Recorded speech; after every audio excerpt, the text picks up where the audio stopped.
लोटांगण वंदिन चरण डोळ्यान पाहिन रूप तुझे प्रेमे अलंगिन आनंदे पूजन भावे वाळीन म्हणे नामा त्वमेव माता पिता त्वमेव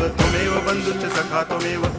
विद्या करुणं त्वमेव सर्वं मम देव कायेन वाचा मनसेन्द्रियैर्वा बुद्ध्यात्मना वा प्रकृति स्वभावात् करोमि यद्यत् सकलं परस्मै नारायणायति समर्पयामि अच्युतं केशवं रामनारायणं कृष्णदामोदरं वासुदेवं हरि गिरिधरं माधवं गोपिकावल्लभं जानकीनायकं रामचन्द्रं भजे हरे राम